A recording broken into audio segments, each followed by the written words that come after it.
vrai que j'ai logé 6 balles dans le crâne de mon meilleur ami, j'espère par la présente déclaration démontrer que je ne suis pas son assassin. On me prendra d'abord pour un fou, plus fou encore que l'homme que j'ai abattu dans sa cellule de l'asile d'Arkham.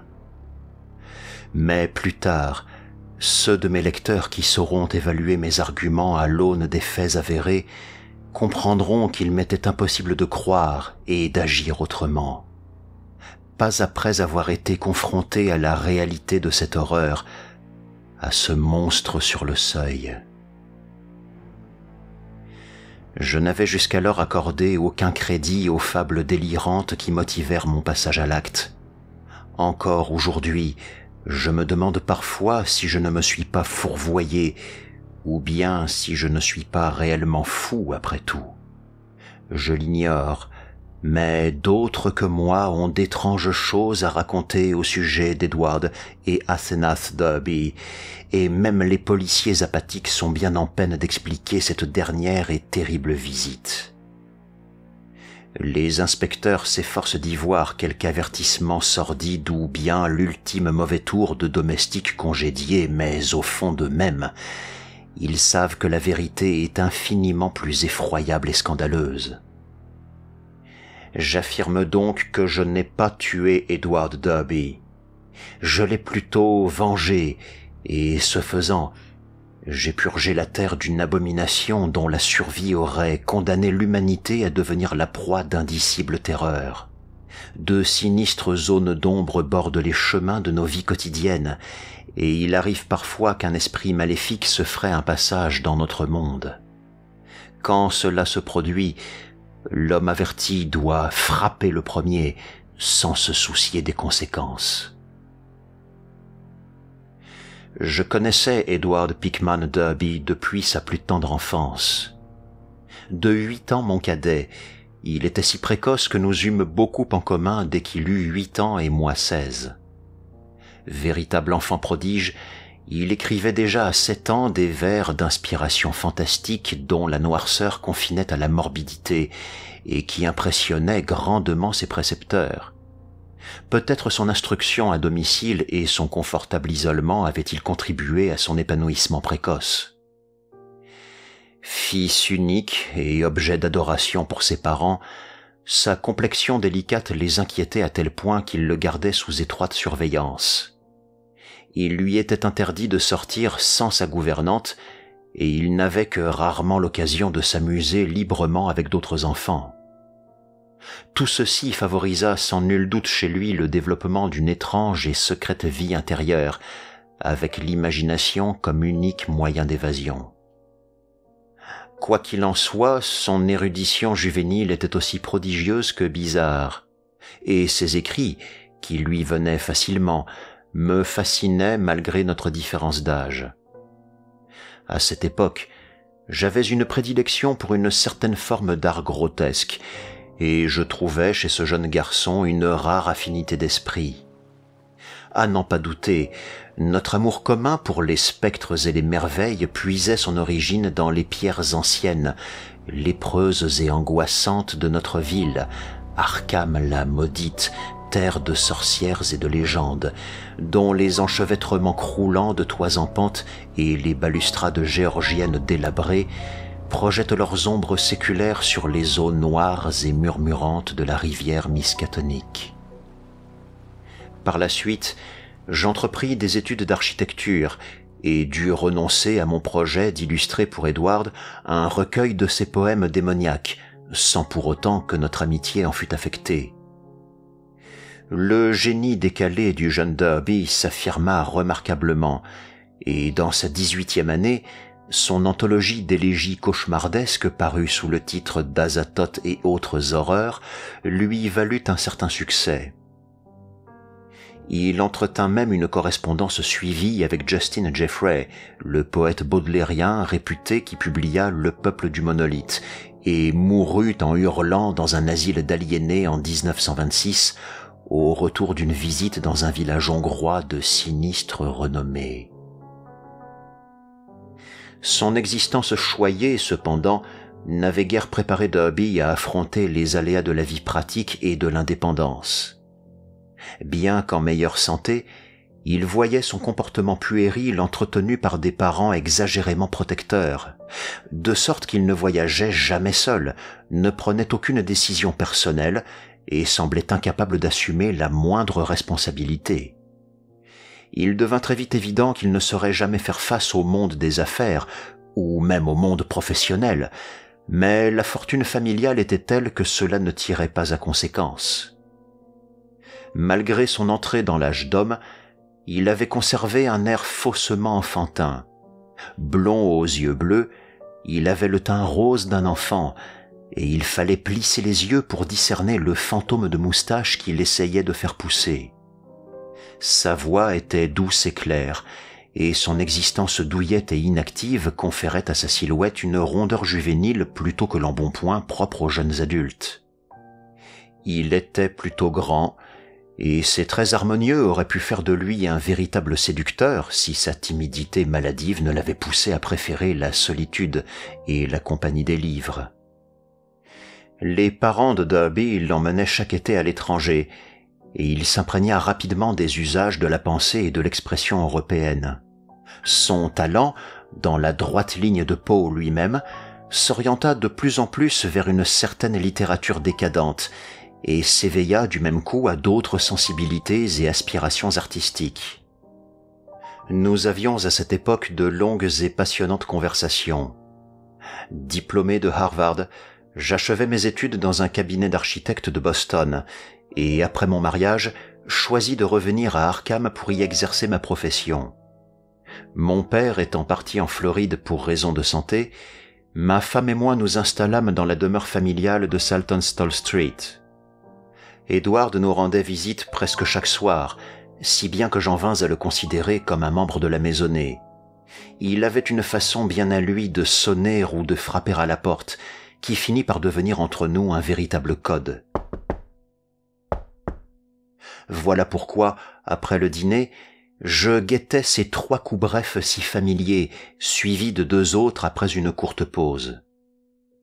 Il m'arrivait plus rarement de passer le voir chez lui, où je remarquais avec envie les mystérieux ouvrages qui venaient sans cesse grossir sa bibliothèque. Ses parents ne pouvant concevoir qu'il puisse s'éloigner d'eux, Derby fit ses études à l'université Miskatonic d'Arkham. Il y entra à l'âge de 16 ans et en sortit 3 ans plus tard, diplômé de littérature anglaise et française, brillant dans toutes les disciplines, à l'exception des mathématiques et des sciences. Il ne fréquenta guère les autres étudiants, mais se prit d'admiration pour un petit groupe incarnant la bohème et l'avant-garde, dont il singea le cynisme de façade et le langage prétendument spirituel, sans toutefois s'aventurer à imiter leur conduite douteuse. Il devint en revanche un adepte presque fanatique de cette littérature occulte et souterraine qui faisait et fait encore la renommée de la bibliothèque de l'université Miskatonic. Lui qui n'avait jusqu'alors fait qu'effleurer ces mondes étranges et fantastiques, s'abîmait maintenant dans les profondeurs des arcanes et des runes léguées par un passé fabuleux pour guider ou déconcerter les générations futures. À l'insu de ses parents, il parcourut les pages de l'effroyable livre d'Eibon, de l'Unausprechlichen Kulten de von Junst, et même du Necronomicon, l'ouvrage interdit d'Abdul al-Azred, l'arabe dément. Edward avait 20 ans quand mon seul et unique enfant vint au monde, et il parut très heureux que je nomme le nouveau-né Edward Derby Upton en son honneur. À 25 ans, mon ami était devenu un prodigieux lettré, ainsi qu'un poète et un fabuliste de renom, même si son manque de contact et de prise de responsabilité avait fini par nuire à son évolution littéraire, en faisant de ses écrits des œuvres livresques dépourvues d'originalité. J'étais peut-être son ami le plus proche et trouvais en lui une source intarissable de stimulantes conversations, tandis qu'il comptait sur moi pour le conseiller sur tous les sujets qu'il ne préférait pas aborder avec ses parents. Il restait célibataire, moins par inclination personnelle que par la faute de sa timidité, de son inertie et de l'emprise parentale, et ne cédait que rarement, et seulement pour la forme, aux sirènes de la mondanité. Quand la guerre éclata, sa santé fragile et sa pusillanimité maladive l'exemptèrent de prendre les armes. Pour ma part, je fus affecté à la base militaire de Plattsburgh, mais ne fus jamais envoyé au front. Ainsi les années passèrent.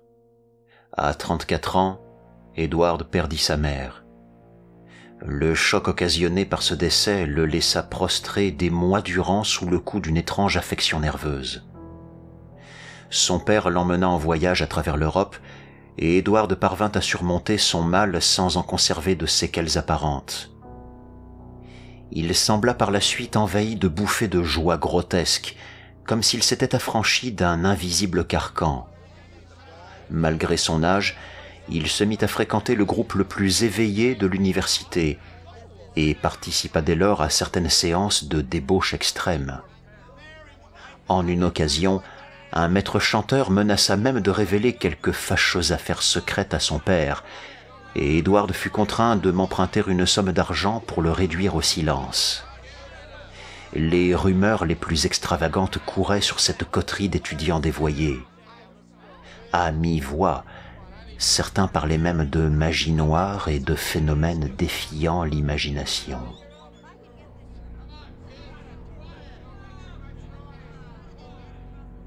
C'est à 38 ans qu'Edward fit la connaissance d'Asenath Waite. La jeune femme avait, dans mon souvenir, environ 23 ans à l'époque et préparait à Miskatonic un diplôme de métaphysique médiévale. La fille de l'un de mes amis l'avait déjà croisée au lycée Hall School de Kingsport, mais l'avait soigneusement évitée à cause de son étrange réputation. Petite et brune, elle était d'une très grande beauté en dépit de ses yeux protubérants, mais quelque chose dans son expression lui aliénait la sympathie des personnes les plus impressionnables. Toutefois, le rejet qu'elle inspirait était en grande partie dû à ses origines et à sa conversation. Elle était de la famille des Waite d'Innsmouth, et nul n'ignore les sombres légendes qui planent depuis plusieurs générations sur cette ville en ruine, à moitié dépeuplée, et sur ses habitants. Certains récits évoquent d'horribles pactes scellés autour de 1850, ainsi qu'une étrange ascendance non humaine dans les vieilles familles du port de pêche délabré. Des histoires comme seuls savent si bien les inventer et les raconter les vieillards de la région.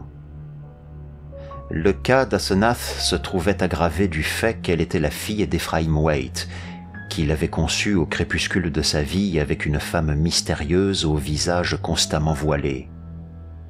Ephraim habitait une vétuste demeure dans Washington Street, à Innsmouth, et les rares personnes qui l'avaient vue, les gens d'Arkham évitaient autant que possible de se rendre à Innsmouth, affirmaient que les lucarnes étaient toujours condamnées par des planches et que d'étranges bruits s'en échappaient parfois à la tombée de la nuit. Le vieil homme jouissait en son temps d'une réputation d'étudiant prodigieusement doué en occultisme, et les légendes locales lui attribuaient le pouvoir de déchaîner ou d'apaiser à l'envi les tempêtes en mer. Je l'avais aperçu à une ou deux reprises dans ma jeunesse, alors qu'il venait consulter à Arkham certains ouvrages interdits de la bibliothèque universitaire, et j'avais détesté la férocité saturnienne de ses traits, comme le fouillis de sa barbe gris acier. Il était mort fou dans des circonstances plus qu'étranges, juste avant l'entrée d'Asenath au lycée Hall School, dont le proviseur était devenu, par vœu testamentaire d'Ephraim, le tuteur légal de sa fille. La jeune femme avait cependant été une fervente disciple de son père, et lui ressemblait par moments de façon diabolique. Quand le bruit vint à se répandre qu'Edward fréquentait Asenath Waite, l'ami dont la fille l'avait connu sur les bancs de l'école me fit part de plusieurs faits curieux.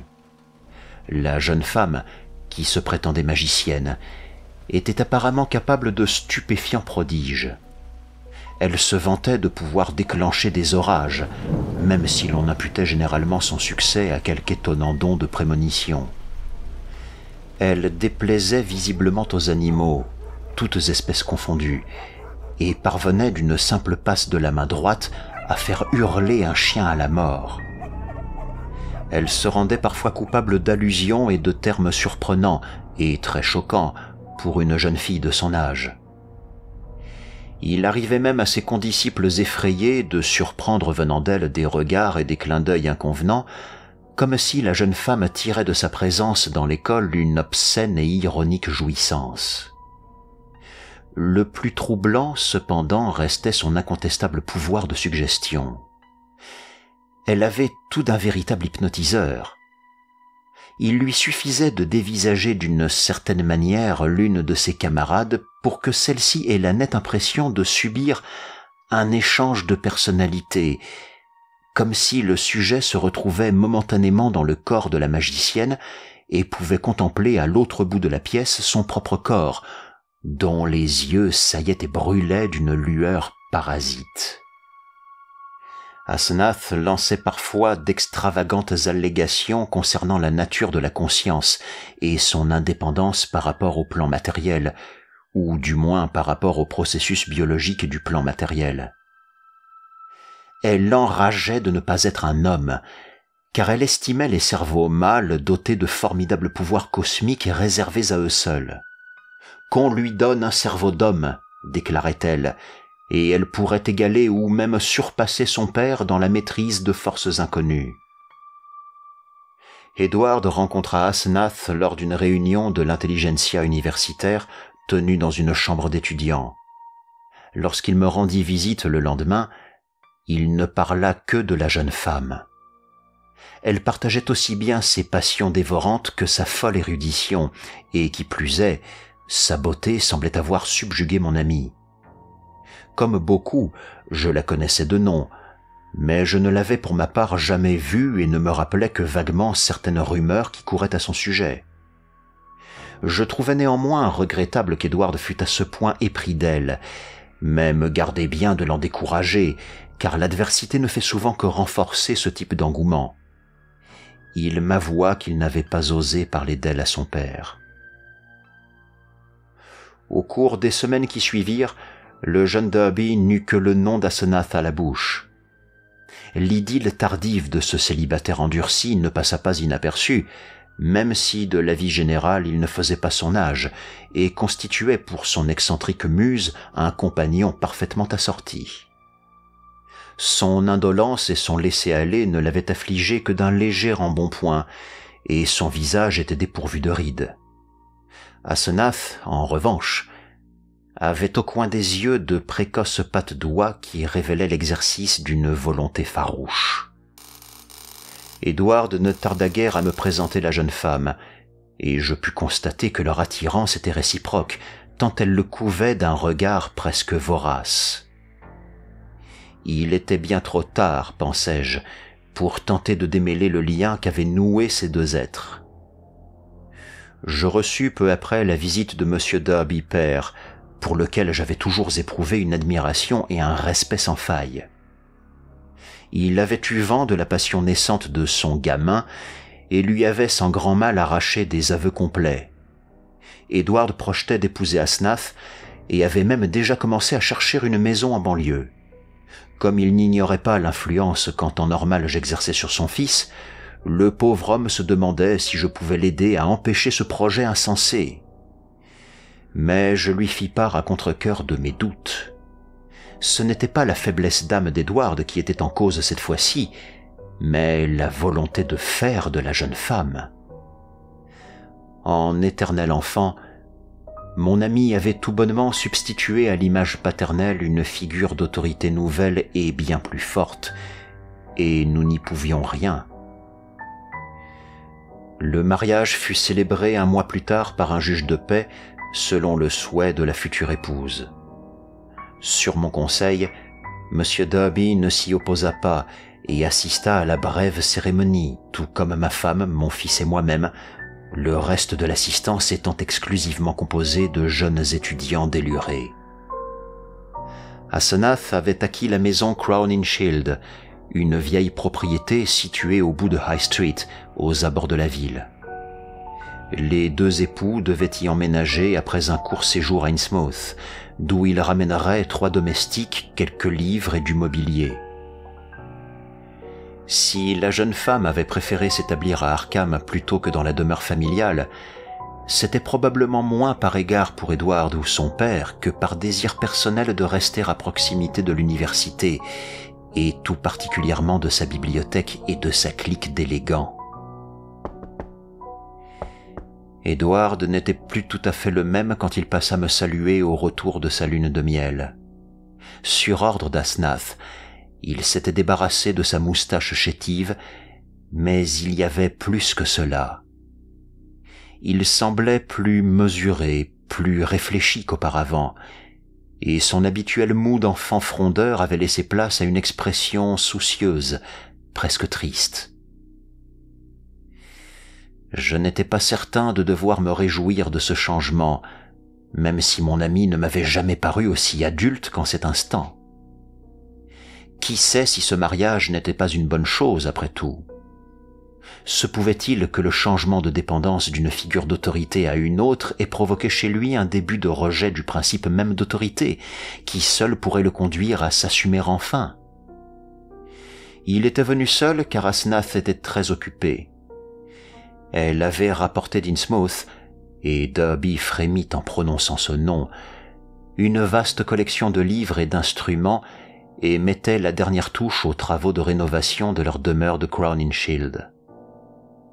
Edward m'avoua que la maison des Waite, située en plein cœur de cette ville, était un endroit plutôt malsain, mais qu'elle recelait quelques objets riches d'enseignements surprenants. Sous l'égide d'Asnath, il progressait rapidement dans les sciences occultes. Elle proposait parfois de réaliser des expériences audacieuses et radicales qu'il ne se sentait pas autorisé à me décrire, mais il avait confiance en ses capacités et ses intentions. Les 3 domestiques, quant à eux, étaient très étranges. Il y avait un couple extrêmement âgé qui parlait à mots couverts d'Ephraim Waite et de la défunte mère d'Asnath, leurs anciens maîtres, ainsi qu'une jeune soubrette olivâtre aux traits difformes qui exhalait continuellement une infecte odeur de poisson.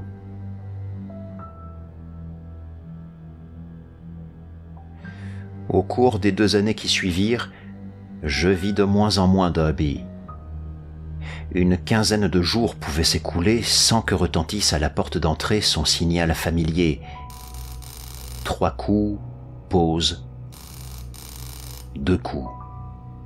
Quand cela arrivait, ou quand j'allais moi-même lui rendre visite, de plus en plus rarement, je dois l'admettre, il éludait soigneusement les questions essentielles. Il semblait également peu disposé à évoquer ses travaux occultes, lui qui autrefois se plaisait à me les décrire par le menu et préférait ne pas parler de son épouse. Elle s'était curieusement fanée depuis leur mariage, si bien que c'était elle désormais qui paraissait, curieusement, la plus âgée des deux. Son visage portait les marques d'une implacable détermination, et tout dans sa personne inspirait à présent une vague et diffuse répulsion. Ma femme et mon fils l'avaient eux aussi remarqué, et nos visites à Crowninshield s'espacèrent progressivement jusqu'à cesser tout à fait, au grand soulagement d'Asnath, comme l'admit plus tard mon ami lors de l'un de ses accès d'indélicatesse puérile. De temps à autre, les Derby partaient pour de longs voyages. Ils prétendaient visiter l'Europe, bien qu'Edward fît parfois allusion à de plus mystérieuses destinations. C'est au bout d'1 an que les gens d'Arkham remarquèrent la transformation d'Edward Derby. Ce n'était que de simples commérages, car ce changement était purement psychologique, mais il soulevait certains points intéressants. Par moments, Edward semblait adopter un comportement et une expression parfaitement incompatibles avec sa nature indolente. Il arrivait ainsi qu'on le voit rentrer ou sortir à toute allure de l'allée de la maison au volant de la puissante Packard d'Asnath, lui qui ne savait pas conduire autrefois. Il la pilotait en expert et affrontait les aléas de la circulation avec une dextérité et un aplomb tout à fait étrangers à son tempérament habituel. Chaque fois que ces épisodes survenaient, il semblait partir ou revenir de voyage. Quelle sorte de voyage, nul n'aurait pu le dire, même s'il empruntait la plupart du temps la route d'Innsmouth. Chose curieuse, cette métamorphose n'avait rien de plaisant. Certains lui trouvaient dans ces moments-là une ressemblance troublante avec son épouse ou avec le vieil Ephraim White lui-même, mais peut-être était-ce parce que ces transformations se produisaient rarement qu'elles paraissaient anormales. Parfois, il revenait de ses escapades quelques heures seulement après être parti, mollement étendu sur la banquette arrière de la voiture, tandis qu'un chauffeur en livrée ou un mécanicien le ramenait à Crowninshield. Par ailleurs, lorsqu'il se montrait en ville pour rendre visite aux quelques amis qui lui restaient, et au nombre desquels je figurais, il retrouvait son allure indécise d'autrefois, ainsi qu'un air d'irresponsabilité juvénile encore plus marqué qu'auparavant. Alors même que le visage d'Asenath prenait de l'âge, celui d'Edward, en dehors de ces rares périodes de transformation, se relâchait en une sorte de masque exagérément enfantin, traversé par instants de fugitives expressions de tristesse ou de lucidité poignante. Tout cela était fort déconcertant. Les Derby avaient entre-temps cessé de fréquenter le cercle de noceurs de l'université, non pas du fait de leur propre aversion, me dit-on, mais parce que certaines de leurs expériences choquaient jusqu'au plus endurci des autres décadents. Ce ne fut que la 3e année de son mariage qu'Edward commença à me faire discrètement part de ses inquiétudes et de son mécontentement. Au détour d'une phrase, il laissait entendre que les choses étaient allées trop loin, ou bien évoquait d'une voix lugubre la nécessité de préserver son identité. Je ne relevai pas immédiatement ces allusions, mais elles finirent par m'alerter et je l'interrogeai prudemment.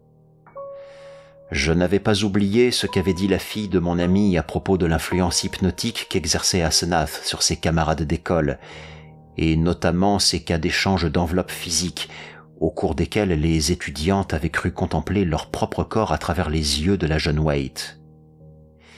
Mes questions parurent tout à la fois effrayer et soulager Edward, et il me glissa que nous aurions bientôt une conversation sérieuse.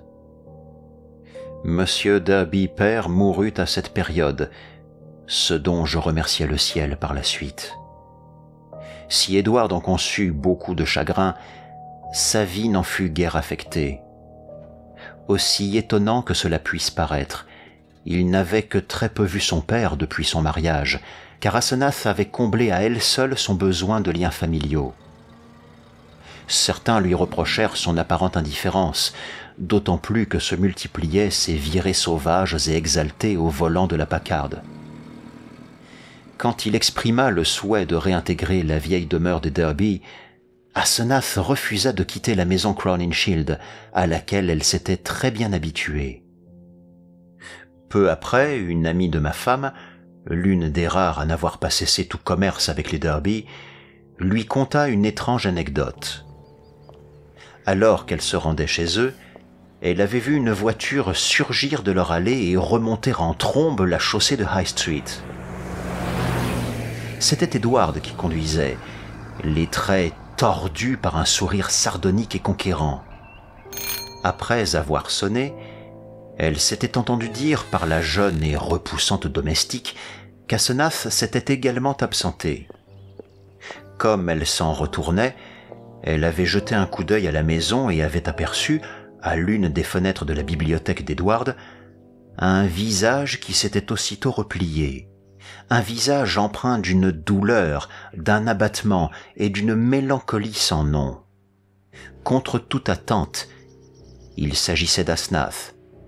Mais l'ami de ma femme aurait cependant juré qu'en cet instant, c'étaient les yeux tristes et désemparés du pauvre Edward qui l'habitaient. Les visites d'Edward se firent bientôt plus fréquentes et ses allusions plus concrètes. Ce qu'il me révélait était incroyable, même dans cette ancienne ville d'Arkham pleine de légendes. La sincérité et la conviction avec lesquelles il me dévoilait son ténébreux savoir me firent craindre pour sa santé mentale. Il évoquait de terrifiants conclaves tenus dans des lieux reculés, des ruines cyclopéennes enfouies au plus profond des forêts du Maine, sous lesquelles d'immenses escaliers plongeaient dans d'abyssales ténèbres foisonnant de mystères, d'angles complexes franchissant des murs invisibles vers d'autres régions de l'espace et du temps, ainsi que d'ignobles échanges de personnalités permettant d'explorer des territoires lointains et interdits d'autres mondes et d'autres plans d'existence. Pour étayer certaines de ces folles assertions, il me montrait parfois des objets fascinants qui me troublaient au plus haut point. Des artefacts dotés de textures stupéfiantes et de couleurs indéfinissables, complètement étrangers à notre monde, et dont les contours impossibles et les surfaces démentielles se jouaient des lois de la physique et de la géométrie. Ces choses, disait-il, provenaient de l'en dehors, et son épouse savait comment se les procurer. Quelquefois, il émettait d'une voix tremblante et terrifiée d'étranges insinuations au sujet du vieil Ephraim Waite, qu'il avait croisé autrefois parmi les rayonnages de la bibliothèque universitaire. Ces insinuations esquissées à voix basse n'étaient jamais très claires, mais semblaient exprimer d'affreux doutes quant à la mort du vieux sorcier, fût-elle spirituelle ou corporelle. Par moments, Édouard s'interrompait au beau milieu d'une phrase, et je me demandais alors si Asenath n'était pas capable d'entendre ses propos à distance et d'endiguer le flot de ses paroles grâce à quelque mesmérisme télépathique de même nature que celui qu'elle avait employé à l'école.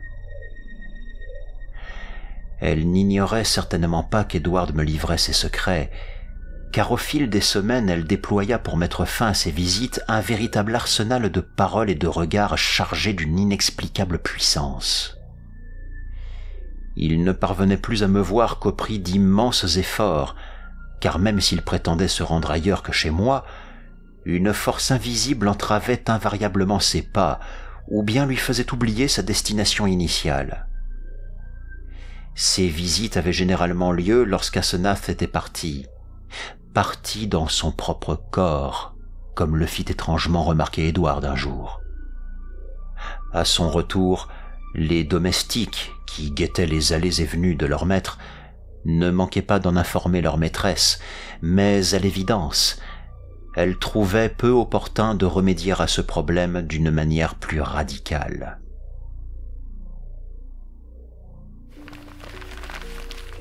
Plus de 3 ans s'étaient écoulés depuis le mariage d'Édouard et Asenath quand je reçus ce télégramme en provenance du Maine, un matin d'août.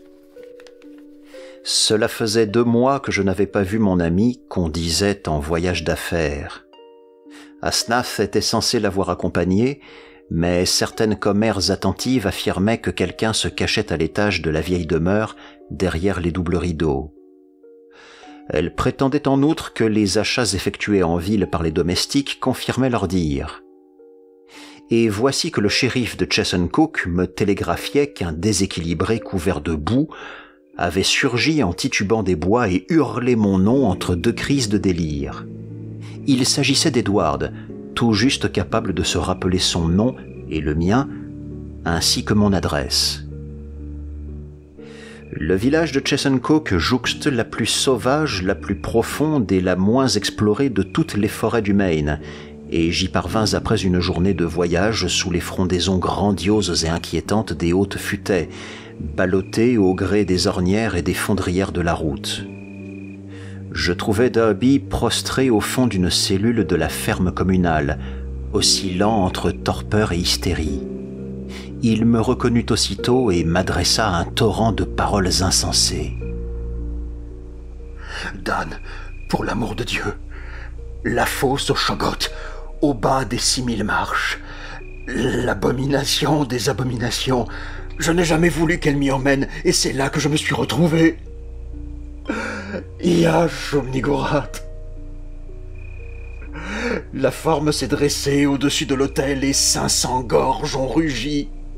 La chose encagoulée a bêlé Kamog, Kamog, c'était le nom secret du vieil Ephraïm lors de cette messe corrompue. Et j'étais là où elle avait promis de ne jamais m'emmener. Une minute plus tôt, j'étais enfermé dans la bibliothèque et brusquement, je me retrouvais là où elle est allée avec mon corps. Dans ce lieu du suprême blasphème, ce gouffre impie où se dresse la porte du royaume des ombres et son terrible gardien. J'ai vu un Shoggoth. Il changeait de forme.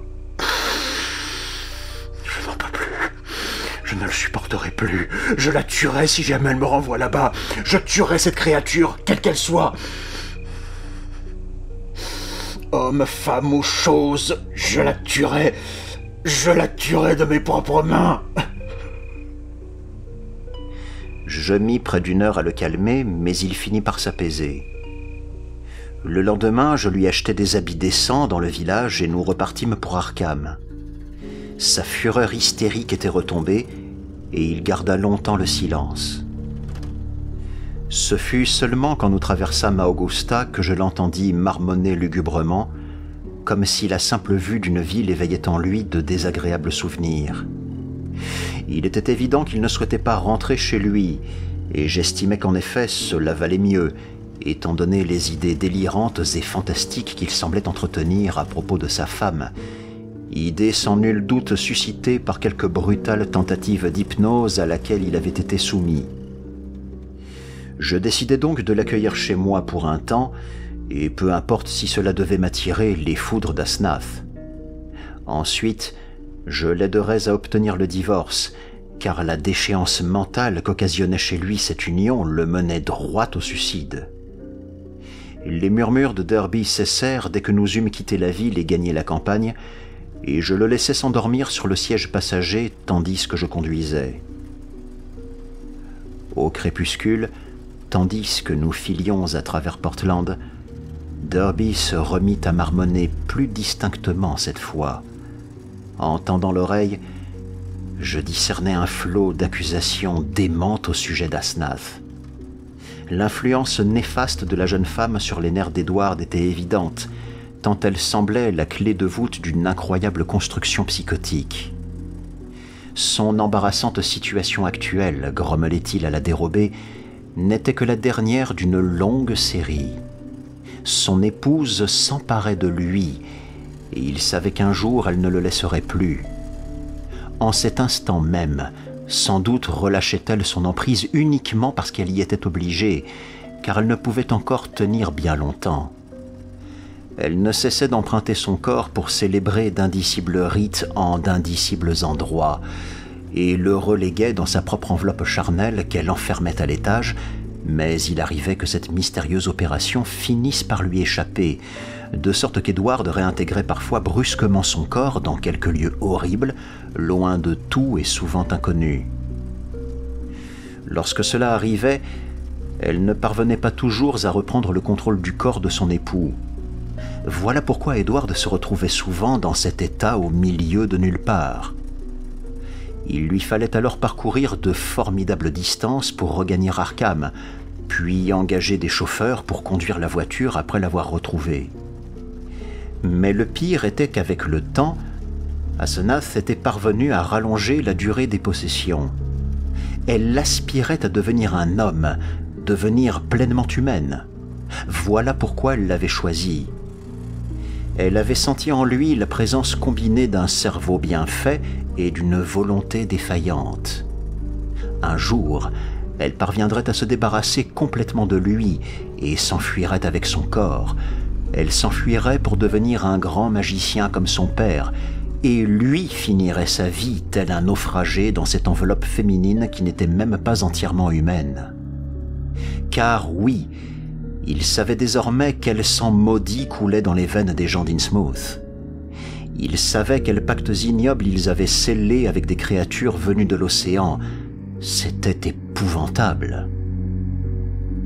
Quant au vieil Ephraïm, il connaissait le secret de l'échange corporel et, sentant venir la mort, il avait commis un acte atroce pour lui échapper. La vie éternelle, voilà ce qu'il cherchait. Asenath finirait par réussir, car l'opération avait déjà fonctionné une fois par le passé. Tandis que Derby poursuivait ses divagations, je me tournais vers lui pour l'examiner avec attention, et je vérifiais le changement que j'avais cru observer en lui un peu plus tôt. Il semblait paradoxalement en bien meilleure forme qu'auparavant, plus énergique, plus mûr. Il avait perdu cette flaccidité maladive que lui conférait autrefois son train de vie indolent. Pour la toute première fois de sa vie d'enfant gâté, il m'apparaissait comme un être dynamique et vigoureux. Sans doute fallait-il y voir l'influence d'Asenath qui l'avait probablement poussé dans ses derniers retranchements. Mais pour l'heure, son état mental était déplorable. Il tenait des propos ahurissants au sujet d'Asenath, de magie noire, du vieil Éphraïm, et d'une certaine révélation qui ne manquerait pas de me convaincre.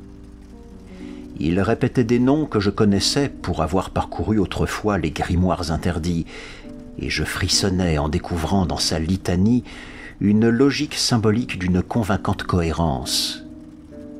De temps à autre, il s'interrompait, comme pour rassembler le courage nécessaire à quelque ultime et terrible révélation. Dan, ne te souviens-tu pas de lui, de ses yeux cruels et de sa barbe hirsute qui n'a jamais blanchi?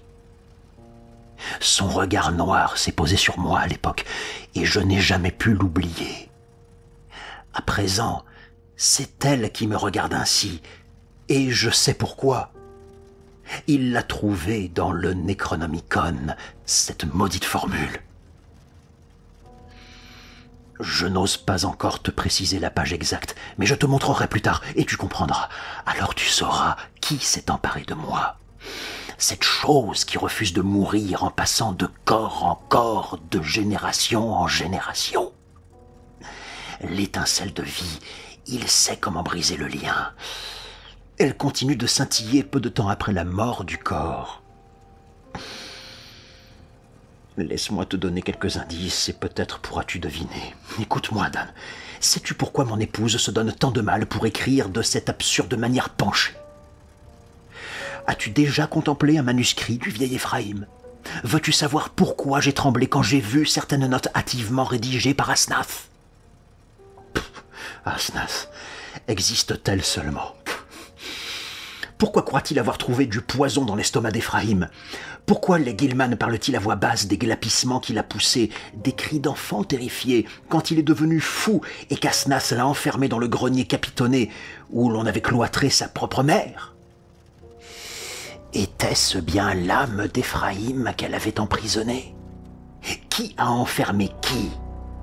Pourquoi, à ton avis, le vieux sorcier cherchait-il depuis des mois un être à l'esprit puissant et à la volonté déficiente? Pourquoi me disait-il sa fille de n'être pas née homme?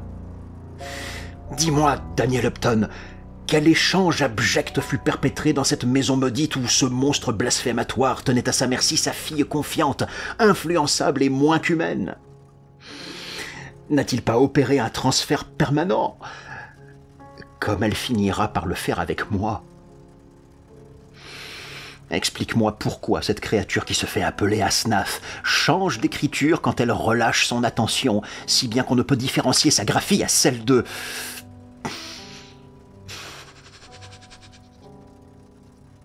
Ce fut alors que la chose se produisit.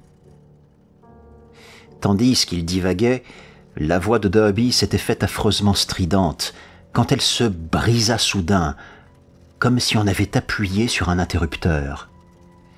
Me revinrent en mémoire toutes ces fois où, chez moi, il avait subitement interrompu ses confidences.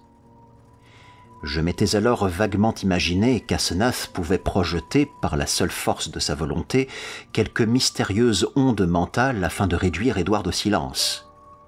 Ce à quoi j'assistais ce soir-là était cependant tout à fait différent, et, je le sentis, infiniment plus terrible. Le visage de mon ami se tordit jusqu'à devenir presque méconnaissable, tandis que le reste de son corps était parcouru d'un profond frémissement, comme si tous ses os, ses organes, ses muscles, ses nerfs et ses glandes se reconfiguraient pour adopter une posture, une physionomie et une personnalité radicalement nouvelles.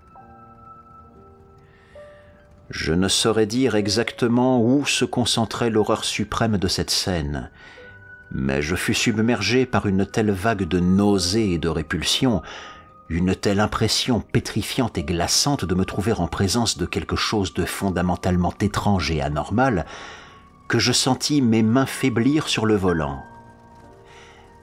L'être à mes côtés n'était plus cet ami de toujours, mais m'apparaissait désormais comme un monstrueux imposteur venu des étoiles, l'incarnation démoniaque d'inconcevables et malveillantes puissances cosmiques. Profitant de ma faiblesse passagère, mon compagnon s'empara du volant et m'ordonna de changer de place avec lui. La nuit était tombée et les lumières de Portland loin derrière nous, si bien que je discernais mal les traits de son visage. Mais l'éclat de ses yeux était extraordinaire, et je compris qu'il devait se trouver dans cet étrange état d'excitation nerveuse, si contraire à sa nature, que tant d'autres avaient déjà remarqué. Il paraissait bizarre et incroyable que l'apathique Edward Derby, lui qui n'avait jamais été capable de s'affirmer et qui n'avait jamais appris à conduire, puisse exiger de prendre le volant de ma propre voiture, et pourtant c'était précisément ce qui venait de se produire. Il ne prononça pas un mot pendant un long moment, et mon épouvante était telle que j'en fus soulagé.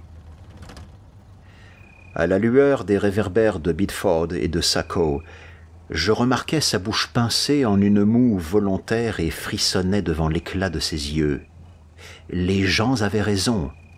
Il ressemblait de façon diabolique à sa femme et au vieil Éphraïm lors de ses changements d'humeur. Je ne m'étonnais guère de l'aversion que cette métamorphose inspirait alors, tant elle revêtait un aspect démoniaque et malsain, sans compter que les affirmations délirantes qui l'avaient précédée l'apparaient d'un éclat plus sinistre encore. Cet homme n'était pas l'Edward Derby aux côtés duquel j'avais grandi, mais un étranger, un avatar surgi de quelque noir abîme. Nous roulions dans les ténèbres quand il prit enfin la parole, et lorsqu'il parla, ce fut la voix d'un inconnu qui résonna dans l'habitacle. Elle était plus grave, plus ferme et plus résolue que jamais. Même son accent et sa prononciation avaient changé, bien que certaines inflexions éveillassent en moi des souvenirs imprécis, déroutants et lointains que je ne parvenais pas à situer. Je crus y déceler une pointe d'ironie profonde, presque palpable, qui n'était pas cette malice apprêtée et arrogante des jeunes étudiants élégants qu'Edward affectait d'habitude, mais une raillerie plus fielleuse, plus pure et plus mordante, teintée de malveillance. Je m'étonnais qu'un tel sang-froid succède si rapidement à un épisode de marmonnement fébrile. « J'espère que tu me pardonneras ma crise d'anxiété, Upton, » dit-il. « Tu sais combien j'ai les nerfs fragiles, et j'en appelle à ton indulgence. Je te suis infiniment reconnaissant, bien sûr, d'être venu me chercher, et je te prie également d'oublier toutes ces sottises que j'ai pu proférer au sujet de mon épouse, et de tout le reste. Voilà ce qui arrive lorsqu'on travaille au-delà de ses forces dans un domaine comme le mien. Ma tête est pleine d'extravagantes notions, et l'épuisement a tendance à leur trouver toutes sortes d'applications concrètes. Je vais me reposer dès mon retour. Tu ne me verras probablement pas avant quelque temps, mais surtout n'en rejette pas la faute sur Asnath. J'admets que ma mésaventure peut paraître étrange, mais c'est en réalité fort simple. Les forêts du Nord recèlent de nombreux vestiges indiens, comme des pierres dressées et d'autres productions du même genre, qui ont une grande importance dans le folklore local. Ce genre de choses nous passionne, ma femme et moi. Ce fut cette fois-ci une expédition difficile, si bien que j'ai dû quelque peu perdre l'esprit. J'enverrai quelqu'un chercher la voiture une fois à Arkham. Un bon mois de détente devrait me remettre d'aplomb. Je ne me rappelle plus dans quelle mesure je contribuais à la conversation, tant la stupéfiante étrangeté de mon voisin m'obnubilait. L'insatiable sentiment d'horreur cosmique qui m'avait assailli grandissait à chaque seconde, et c'est dans un état semi-délirant que je priais pour que se termine notre voyage. Derby ne proposa pas de me redonner le volant, et je fus ravi de constater avec quelle vitesse nous traversâmes Portsmouth et Newburyport. À l'intersection où la grande route s'enfonce dans les terres et contourne Innsmouth, je craignis à moitié que mon conducteur s'engage sur la lugubre route du littoral menant à cette ville maudite. Il n'en fit rien, heureusement, et c'est en trombe que nous dépassâmes Rowley et Ipswich. Nous arrivâmes à Arkham avant minuit, trouvant les lumières de la maison Crowninshield encore allumées. Derby renouvela rapidement ses remerciements avant de descendre de voiture, et j'éprouvais un curieux soulagement en rentrant chez moi. Le voyage avait été éprouvant, d'autant plus que je n'aurais pas su vraiment expliquer les raisons de mon malaise, et savoir que je ne reverrais pas Edward avant longtemps ne m'attristait guère. Au cours des 2 mois qui suivirent, les rumeurs allèrent bon train. De plus en plus souvent, les gens disaient voir Derby bouillonner de cette vitalité nouvelle, tandis qu'Asenath ne répondait presque jamais aux sollicitations de ses rares visiteurs. Edward ne passa me voir qu'une seule fois durant cette période. Il conduisait la voiture de sa femme, dûment rapatriée depuis l'endroit où il l'avait laissée dans le Maine, pour chercher des livres qu'il m'avait prêtés. Il était dans l'une de ses humeurs exaltées et ne resta que le temps d'échanger avec moi les banalités d'usage. Il n'avait manifestement rien à me dire quand il était dans cet état, et je remarquai qu'il n'avait même pas pris la peine d'utiliser le vieux code à 5 coups quand il avait sonné. Comme lors de cette soirée sur la route, je ressentis en sa présence une ineffable et profonde répugnance que je ne pouvais expliquer, si bien que son départ précipité fut pour moi un prodigieux soulagement. À la mi-septembre, Derby quitta la ville toute une semaine. Certains membres du cercle d'étudiants décadents évoquèrent d'un air entendu une rencontre avec le chef d'un culte de sinistre renommée qui avait établi son quartier général à New York après sa récente expulsion d'Angleterre. Pour ma part, je n'arrivais pas à m'ôter de l'esprit notre étrange voyage de retour du Maine. La transformation à laquelle j'avais assisté m'avait profondément bouleversé, et je me surprenais sans cesse à tenter de me l'expliquer, tout comme j'essayais de comprendre la terreur profonde qu'elle m'avait inspirée. Mais les rumeurs les plus troublantes concernaient des bruits de sanglots provenant de la vieille demeure de Crowninshield. On eût dit une voix de femme, et certains jeunes gens avec qui elle était en rapport crurent reconnaître celle d'Asenath. Les pleurs se faisaient rarement entendre, et bien souvent la voix se taisait brusquement, comme étranglée. On parla un temps de prévenir la police, jusqu'au jour où la jeune femme réapparut en ville et bavarda gaiement avec un grand nombre de ses connaissances. Elle s'excusa de ses récentes absences et mentionna au détour d'une phrase l'effondrement nerveux et les crises d'hystérie d'une invitée de Boston qu'elle accueillait chez elle. Personne ne vit jamais cette invitée, mais la réapparition d'Asenath coupa momentanément court aux rumeurs. Toutefois, l'affaire se compliqua quand un témoin murmura qu'à 1 ou 2 reprises, c'était une voix d'homme qu'il avait entendu sangloter. Un soir, à la mi-octobre, j'entendis les 5 coups de sonnette familiers tinter à la porte d'entrée. J'ouvris moi-même et trouvai Edward sur le perron. Au premier coup d'œil, je compris que j'avais affaire à son ancienne personnalité, celle-là même que je n'avais plus revue depuis son violent délire lors du terrible voyage de retour de Chesuncook. Son visage agité de tressaillements nerveux affichait un étonnant mélange d'émotions où le triomphe le disputait à la peur, et il jeta un regard nerveux par-dessus son épaule quand je refermai la porte derrière lui. Il me suivit gauchement dans mon bureau et réclama un verre de whisky pour se calmer les nerfs. Je m'abstins de le questionner, préférant le laisser prendre la parole, et c'est d'une voix étranglée qu'il finit par s'ouvrir à moi. «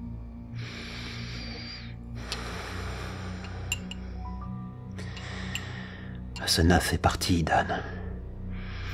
J'ai profité de l'absence des domestiques pour avoir avec elle une longue discussion la nuit dernière, et je lui ai fait promettre de ne plus s'en prendre à moi. Bien sûr, par précaution, je m'étais entouré de certaines défenses occultes dont je ne t'ai jamais parlé. Elle a dû céder, mais est entrée dans une colère noire. Après avoir réuni quelques affaires pour New York, elle a quitté la maison sur le champ pour sauter dans le train de 20h20 au départ de Boston. Les gens ne manqueront pas de jaser, mais qui puis-je? Je te prierai de ne rien divulguer de tout cela. Tu n'auras qu'à dire qu'elle est partie effectuer un long voyage d'études. Elle va probablement s'installer chez l'un de ces affreux groupes d'adorateurs. J'espère seulement qu'elle ira se faire pendre ailleurs et que j'obtiendrai le divorce. De toute façon, je lui ai fait promettre de rester à l'écart et de me laisser tranquille. C'était affreux, Dan. Elle me volait mon corps. Elle voulait m'en déposséder, faire de moi son prisonnier. J'ai feint de me soumettre et de la laisser faire, mais en réalité, je restais sur mes gardes. Sans rien laisser paraître, je planifiais ma mutinerie car elle ne pouvait pas véritablement lire mes pensées, ou du moins pas en détail. Elle percevait uniquement en moi un vague sentiment de révolte, et à ses yeux, j'étais impuissant. Jamais elle ne m'aurait cru capable de la vaincre. Mais c'était sans compter sur un ou deux sortilèges que j'avais gardés par-devers moi. Derby jeta un regard par-dessus son épaule et se servit une nouvelle rasade de whisky. J'ai congédié ces maudits domestiques à leur retour ce matin même. Ils étaient furieux et m'ont accablé de questions, mais ils ont fini par s'en aller. Ils sont de son espèce, de la race d'Innsmouth, et ont toujours été de mèche avec elle, lui obéissant au doigt et à l'œil.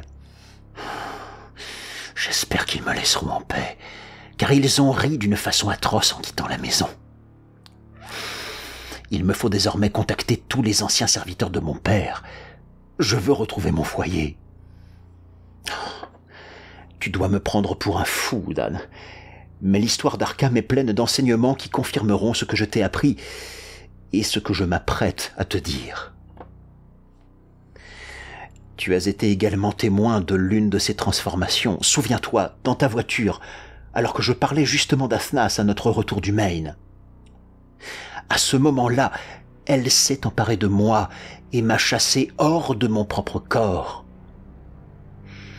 Mon tout dernier souvenir de ce voyage, c'est que j'étais sur le point de te révéler, au comble de l'excitation, la véritable nature de cette diablesse.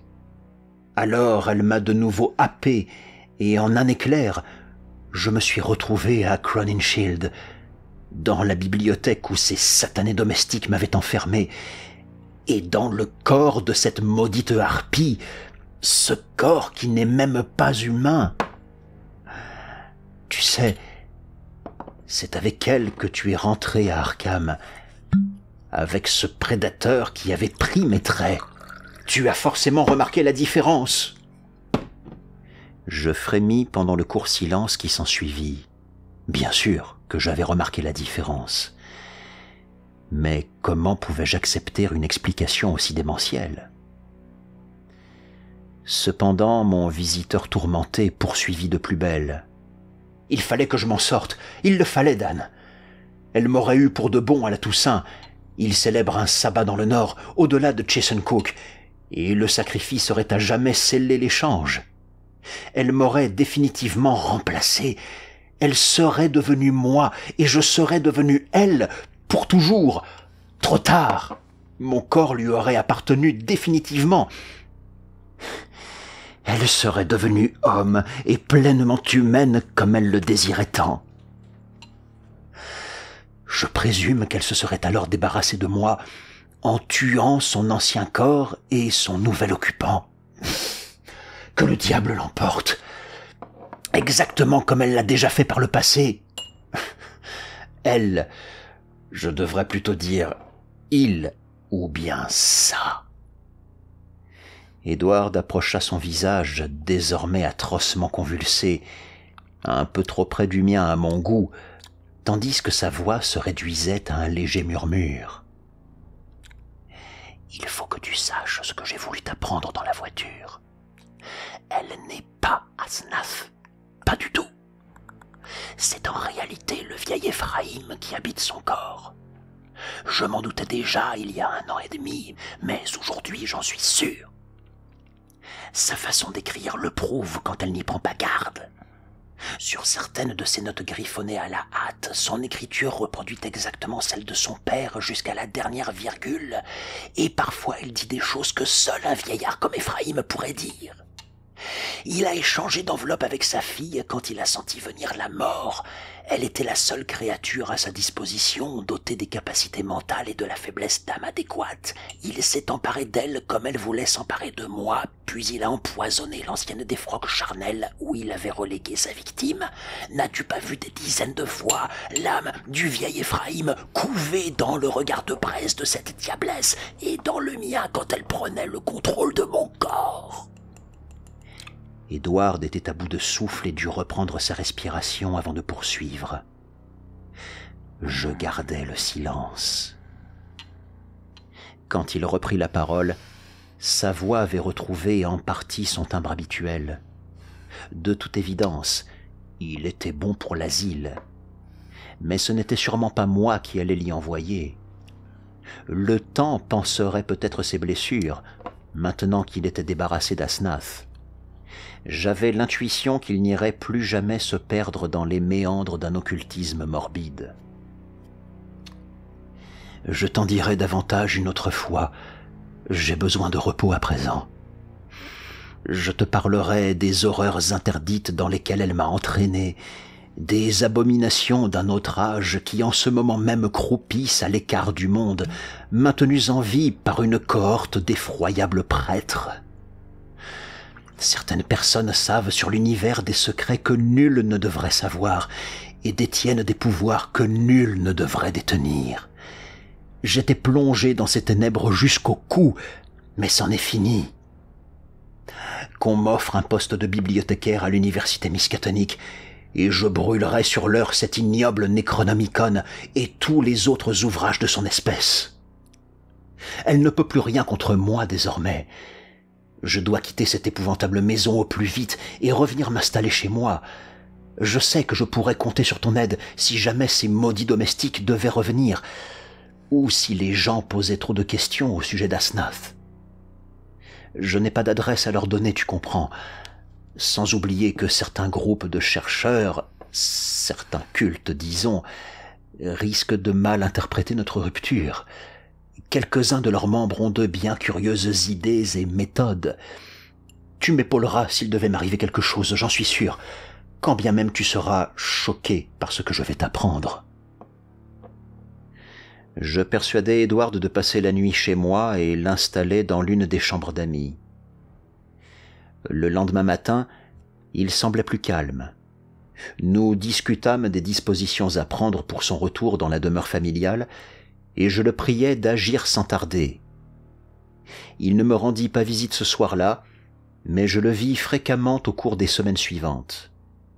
Nous évitions le plus possible d'aborder les sujets étranges et déplaisants, préférant discuter des rénovations à apporter à la vieille maison des Derby ou des voyages qu'Edward avait promis de faire l'été prochain, en ma compagnie et celle de mon fils. Je m'abstenais de lui parler d'Asnath, car je sentais à quel point ce sujet le perturbait. Comme il fallait s'y attendre, les commérages suscités par cette séparation allèrent bon train, mais il n'y avait là rien d'inédit. Depuis des années déjà, l'étrange couple de la maison Crowninshield était au cœur de tous les ragots. Lors d'une soirée au Miskatonic Club, je fus toutefois contrarié lorsque le banquier des Derby, qui était ce soir-là d'humeur particulièrement volubile, laissa échapper qu'Edward envoyait régulièrement des chèques à un certain Moses Sargent, à son épouse Abigail, ainsi qu'à une Eunice Babson, tous trois résidant à Innsmouth. J'en déduisis aussitôt que ces serviteurs au visage malveillant extorquaient de l'argent à leur ancien maître. Ce dernier ne m'en avait pourtant jamais parlé. J'avais hâte qu'arrive l'été et que mon fils revienne de Harvard pour les vacances, car il me tardait d'emmener Edward en Europe. L'état de mon ami ne s'améliorait pas aussi vite que je l'avais escompté. Une certaine note d'hystérie perçait derrière ses rares moments de gaieté, tandis que ses crises de panique et ses dépressions étaient de plus en plus fréquentes. La demeure des Derby fut prête en décembre, mais Edward ne cessait de repousser la date de son déménagement. Malgré la haine et la peur que lui inspirait la maison Crowninshield, on eût dit qu'il en restait curieusement esclave. Il semblait incapable de vider la moindre pièce et inventait toutes sortes d'excuses pour remettre au lendemain ce qu'il pouvait faire le jour même. Quand je le lui fis remarquer, il fut saisi d'une inexplicable frayeur. Le vieux majordome de son père, qui avait repris son service avec d'autres anciens domestiques de la famille Derby, me confia un jour qu'Edward errait souvent de pièce en pièce et s'attardait de façon malsaine dans la cave. Je soupçonnais Asnath d'avoir écrit des lettres de menaces, mais le majordome me certifia que son maître n'avait reçu d'elle aucun courrier. Alors qu'il me rendait visite un soir aux environs de Noël, Edward fut pris d'une violente crise de nerfs. J'avais orienté la conversation sur les voyages que nous comptions faire l'été suivant quand, soudain, il poussa un hurlement strident et bondit de son siège, le visage déformé par une incontrôlable et suprême terreur, une déferlante d'épouvante cosmique et de répugnance que seuls les noirs abîmes du cauchemar pourraient inspirer à un esprit sain. Mon cerveau, mon Dieu d'Anne, elle m'attire vers elle. De là-bas, elle me frappe, me griffe, cette diablesse, à l'instant même. Ephraïm, Kamog, la fosse aux chocottes, Ia, Shumnigorat, le bouc aux 1000 chevrons, la flamme, par-delà la chair, par-delà la vie, sous la terre, ô Seigneur. Sa crise d'hystérie laissa bientôt place à une morne apathie, et je le poussai doucement vers son fauteuil pour le ranimer à grand renfort d'alcool. Il ne résista pas, mais ses lèvres continuèrent à bouger comme s'il se parlait à lui-même. Je compris soudain qu'il essayait de me dire quelque chose, et je me penchai pour saisir ses imperceptibles paroles. Encore elle n'a pas abandonné. J'aurais dû m'en douter. Rien ne saurait arrêter cette force, ni la distance, ni la magie, ni la mort. Ça va, ça vient, surtout la nuit. Je ne peux lui échapper. C'est atroce. Oh mon Dieu, Dan, si seulement tu savais combien je souffre.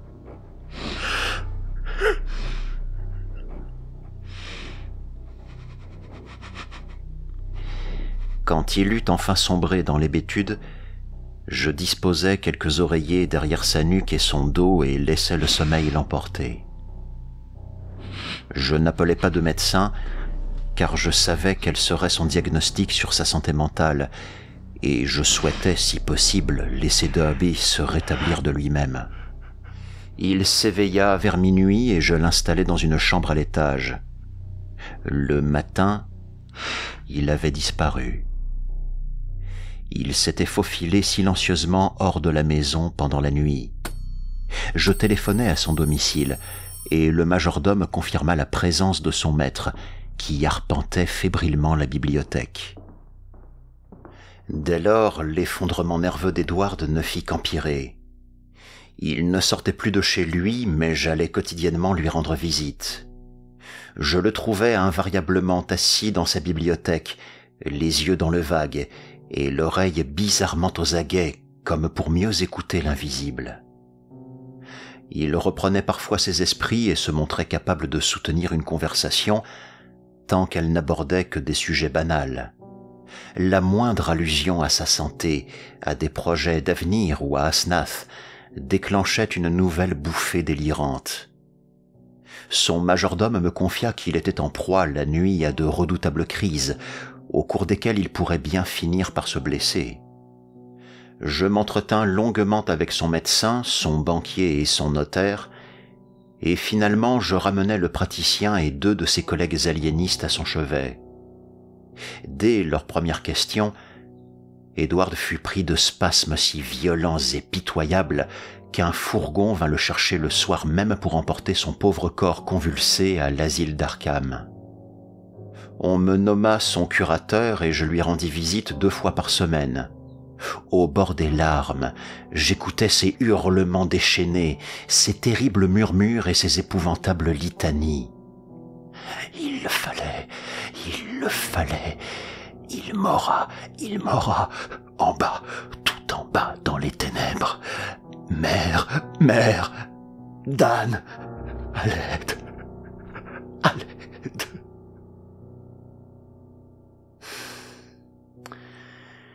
S'il existait un espoir de guérison, nul n'aurait pu le dire, mais je m'efforçais de rester optimiste.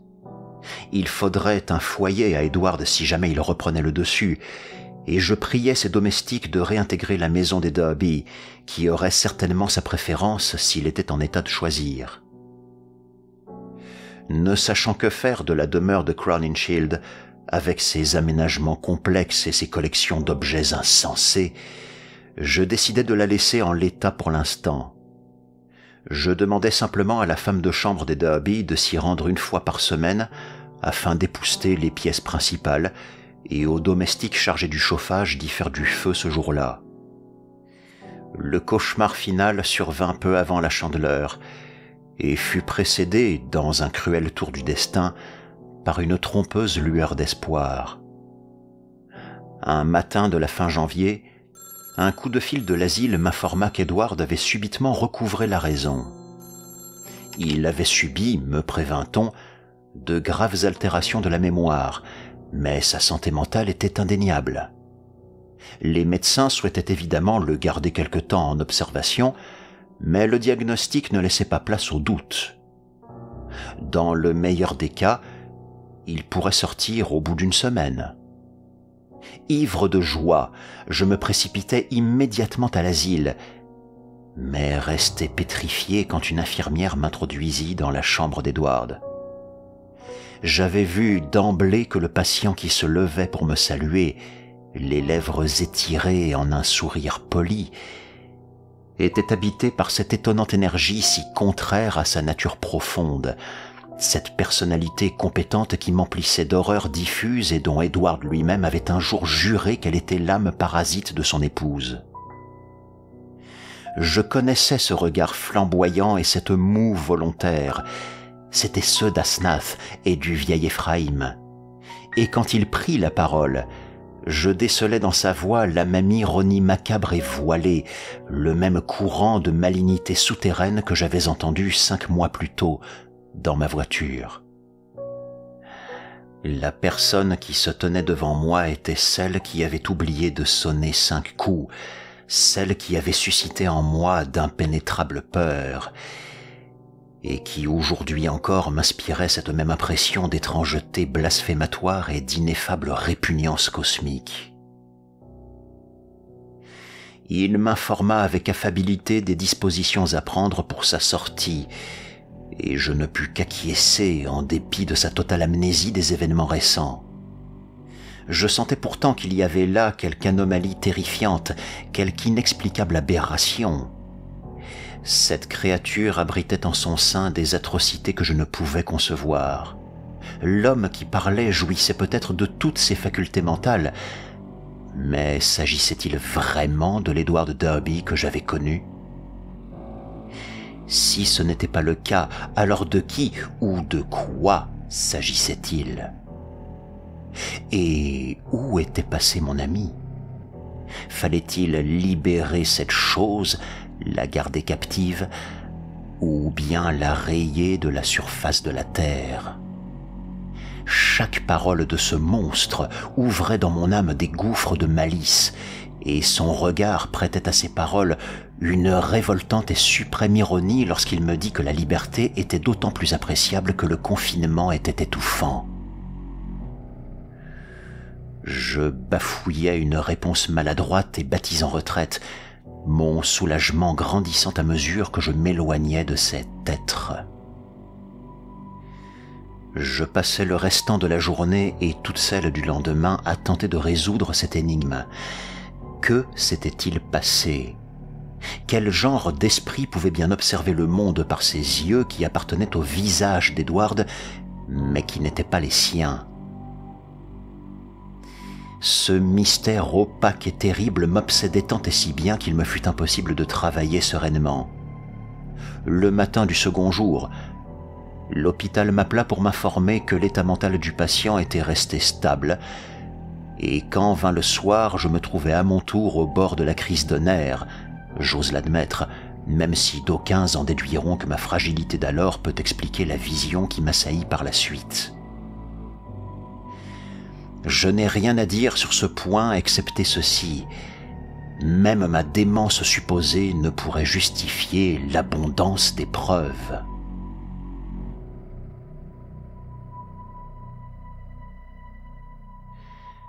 Ce fut pendant la nuit, après cette seconde soirée, qu'une vague d'horreur glacée me submergea, imprimant à jamais dans mon âme le sceau noir de l'épouvante. Tout commença par un coup de téléphone peu avant minuit. J'étais le seul encore debout et c'est légèrement somnolent que je décrochai le combiné dans la bibliothèque. Il ne semblait y avoir personne à l'autre bout du fil et j'étais sur le point de raccrocher pour me mettre au lit quand je crus percevoir un son lointain dans le récepteur. Était-ce quelqu'un qui éprouvait de grandes difficultés à parler ? En tendant l'oreille, je crus entendre une sorte de gargouillis semi-liquide. Gloub, gloub, gloub, dont le rythme suggérait pourtant la construction syllabique d'un mot ou d'une formule inintelligible. Je demandais « Qui est à l'appareil ?» Mais pour toute réponse, j'obtins uniquement d'autres gloub gloub, gloub gloub. J'estimais alors que ce bruit était dû à quelque défaillance mécanique.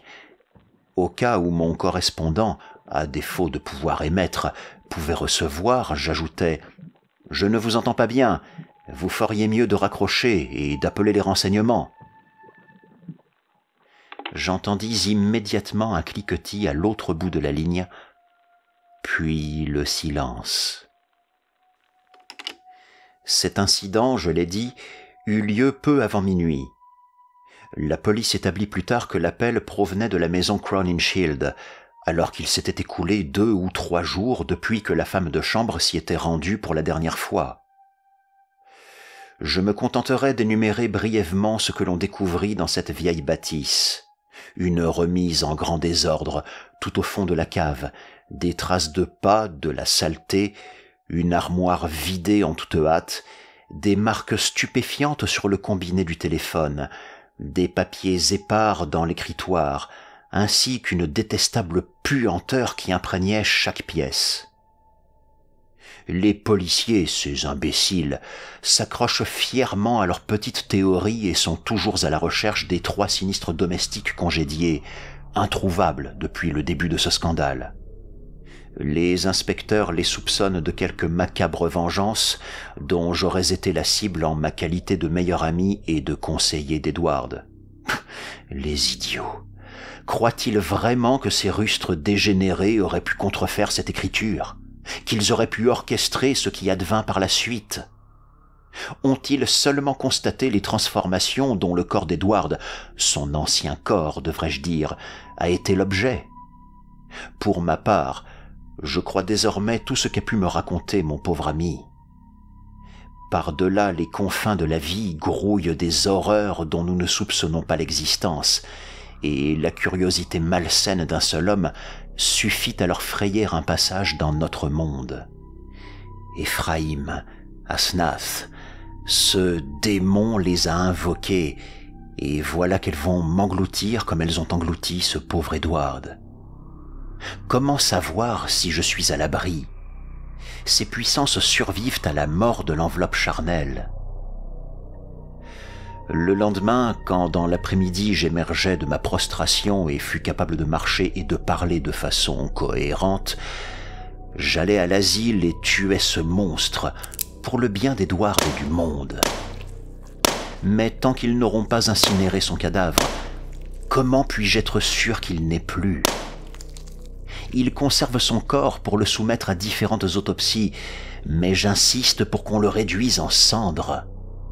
Il faut l'incinérer, lui qui n'était pas Edward Derby quand je l'ai abattu. Sans quoi je sombrerais dans la folie, car je serais certainement sa prochaine victime. Heureusement, j'ai une volonté de fer, et je ne permettrai pas à ces ombres qui l'assiègent de s'emparer d'elle. Une seule vie, Ephraim, Asnath et Edward. Qui sera le suivant? Je refuse que l'on me chasse de mon corps. Mon âme ne sera pas prisonnière de cette liche lestée de balles dans la morgue de l'asile. Mais je m'égare. Je vais maintenant essayer de décrire cette abomination sans nom qui fit basculer mon existence. Je ne m'attarderai pas sur les faits que la police a obstinément refusé de prendre en compte. Le témoignage de ces 3 promeneurs qui, dans High Street, peu avant 2 heures, croisèrent la route de cette créature voûtée, grotesque et malodorante, ou encore ces étranges traces de pas, les seules de la maison, relevées dans plusieurs pièces.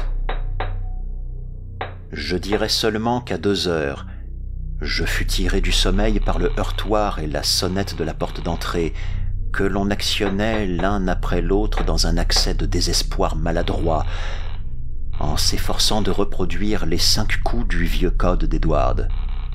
Je m'éveillai aussitôt, l'esprit en ébullition. Derby était à la porte, et il se rappelait notre code.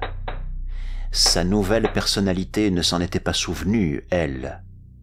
Cela signifiait-il qu'il était de nouveau lui-même? Et que faisait-il ici? Pourquoi cette précipitation affolée? L'avait-on libéré avant l'heure? Ou bien s'était-il échappé? Le retour de son ancienne personnalité, pensais-je en revêtant à la hâte ma robe de chambre et en dévalant les escaliers, avait peut-être occasionné chez lui une violente crise de nerfs et persuadé les médecins de repousser sa sortie, ce qui l'avait conduit à s'échapper. Qu'importe, il était redevenu ce bon vieil Edward, et il pouvait compter sur moi pour l'aider. Lorsque j'ouvris la porte sur les ténèbres de mon allée bordée d'ormes, je reçus une bouffée de vent pestilentiel et manquai de m'évanouir. Suffoqué par la nausée, je ne vis pas immédiatement la silhouette gibbeuse et voûtée campée en haut des marches. C'était bien Edward qui m'avait appelé, mais quelle était donc cette infecte et chétive caricature d'être humain? Où était passé mon ami? Il sonnait pourtant encore une seconde avant que j'ouvre la porte. Le visiteur portait l'un des pardessus d'Edward, mais dont les pans traînaient sur le sol, et les manches, pourtant retroussées, recouvraient les mains de cet étrange gnome. Il était coiffé d'un chapeau mou rabattu sur le front, tandis qu'une écharpe en soie noire dissimulait son visage. Je fis un pas chancelant dans sa direction, et l'être produisit un son semi-liquide semblable à ceux que j'avais entendus au téléphone. Gloub, gloub, et me tendit une grande feuille de papier manuscrite piquée au bout d'un long crayon. Toujours incommodé par la morbide et inexplicable puanteur qu'il dégageait, je pris la lettre et la parcourus des yeux à la faible lumière du perron. À n'en pas douter, elle était bien de la main d'Edward. Mais pourquoi m'écrire quand il avait pu sonner 1 minute plus tôt? Et pourquoi son écriture était-elle si tremblante, maladroite et grossière? Incapable de rien déchiffrer dans cette pénombre, je reculai dans le vestibule. Le gnome me suivit machinalement d'un pas lourd, mais il se figea sur le seuil de la porte. La puanteur qu'exhalait ce surprenant émissaire était absolument infecte, et je priais pour que ma femme ne se réveillât pas, afin de lui épargner d'avoir à la respirer. Je fus exaucé, Dieu merci. Tandis que je lisais la lettre, je sentis mes genoux se dérober et tout devint noir. Quand je repris connaissance, je gisais sur le sol. Ma main crispée par l'effroi serrait toujours cette maudite missive. Voici ce que l'on pouvait y lire. « Dan, va à l'asile et tue ce monstre. Détruis-le. Ce n'est plus Edward Derby qui habite ce corps, mais Asnath. Elle s'est emparée de moi, alors qu'elle est morte depuis 3 mois et demi. Je t'ai menti en te racontant qu'elle m'avait quitté. Je l'ai tuée. Il le fallait. Tout s'est passé très vite. Nous étions seuls et j'étais dans mon propre corps. Je me suis emparé d'un chandelier et m'en suis servi pour lui fracasser le crâne.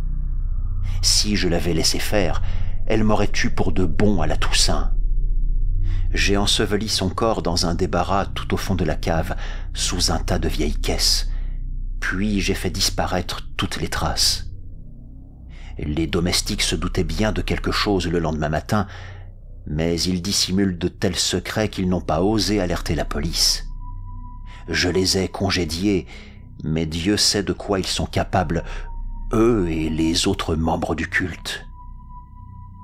Pendant quelque temps, j'ai cru être délivré de cette malédiction, puis j'ai senti ce tiraillement au cerveau. Je compris immédiatement ce que c'était. J'aurais d'ailleurs dû m'en douter. Une âme comme la sienne, ou celle d'Éphraïm, n'est pas entièrement dépendante de son enveloppe charnelle. Elle peut lui survivre tant que subsiste la dépouille. Elle s'emparait de moi, échangeait mon corps contre le sien. Elle m'emprisonnait dans son cadavre qui pourrissait à la cave. Je savais ce qui m'attendait. C'est pourquoi je me suis effondré et qu'il a fallu me faire interner. Alors, c'est arrivé. Je me suis retrouvé à suffoquer dans les ténèbres, enfermé dans la dépouille putréfiée d'Asnath, en bas à la cave, sous les caisses où je l'avais moi-même enterrée.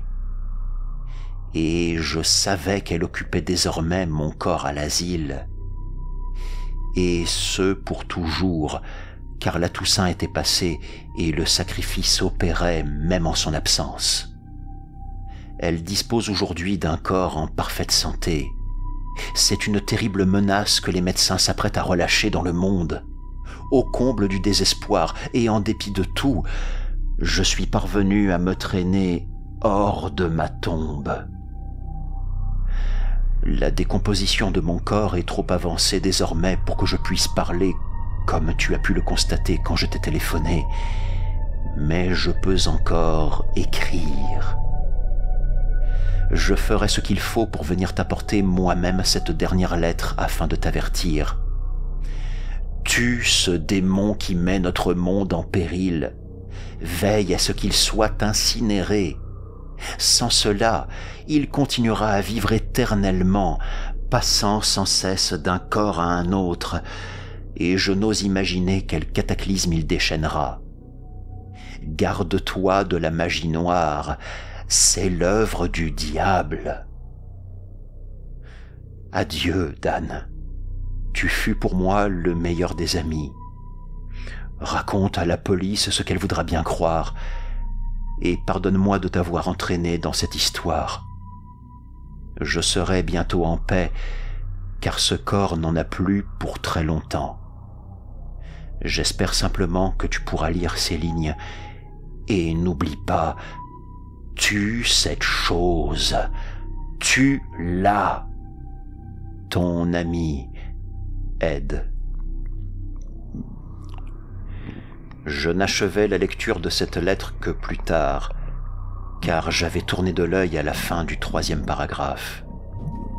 Je défaillis à nouveau quand je vis et sentis la masse informe qui gisait sur le seuil de ma porte, terrassée par la chaleur de la maison. Mon majordome, plus endurci que moi, garda son sang-froid à la vue de ce monstre quand il prit son service, le lendemain matin. C'est lui qui prévint la police. Quand elle arriva sur les lieux, on m'avait monté dans ma chambre. Mais cette charogne était encore là où elle s'était effondrée la nuit dernière. Les agents durent se couvrir le nez de leurs mouchoirs pour l'examiner. Sous les multiples couches de vêtements dont elle était affublée, ils découvrirent avec horreur un agglomérat de chair liquéfiée. Il y avait également des ossements, ainsi qu'un crâne fracturé. Le fichier des empreintes dentaires permit l'identification du crâne. C'était bien celui d'Asenath Waite.